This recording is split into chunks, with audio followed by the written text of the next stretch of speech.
Hi again then guys, and welcome to episode 8 of D-Spec. So it's been quite a while since we did an episode in this series. For those of you who have perhaps joined the channel and are unfamiliar with D-Spec, this series is purely for building drift tunes and making drift cars on Gran Turismo 6. Now this car is of course the Amuse Carbon R. It's based on an R34 Skyline and it's designed primarily to be a time attack racing car, much in the same way as the HKS CT230R Evo. But as it turns out, it makes a very good candidate for being a drift car. It's rear-wheel drive, front engine, lightweight, and has a decent amount of power.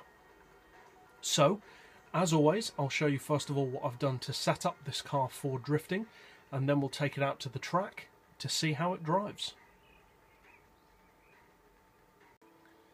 So first of all, we're running comfort hard tyres on this particular tune, but as with all drifters, you need to choose which tyres you personally feel are best for your drifting style.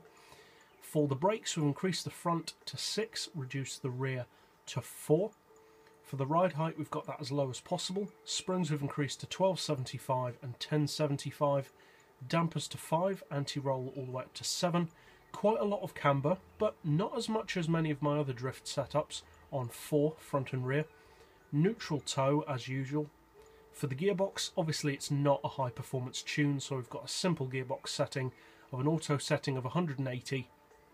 Then for the individual gears, we've got 3770, 2570, 1890, 1460, 1180 and 1000 with a final drive of 4.1.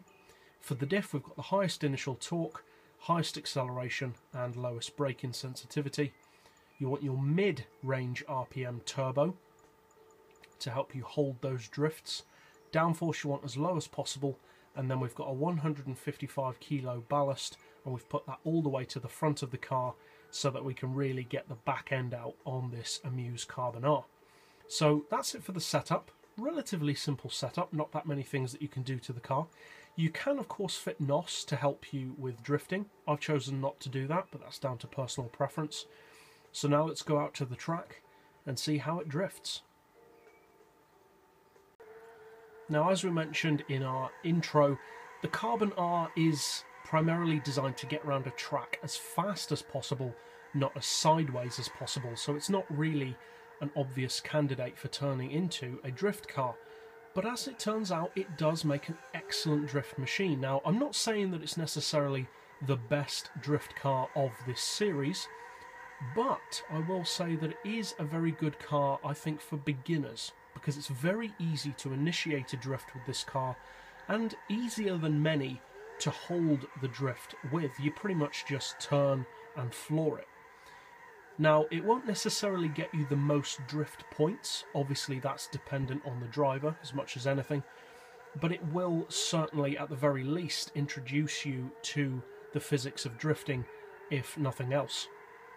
So overall, it makes a surprisingly good drift car for a vehicle that's not designed to go sideways. It's actually designed for the exact opposite, to go as straight as possible and to get around the track as quickly as possible.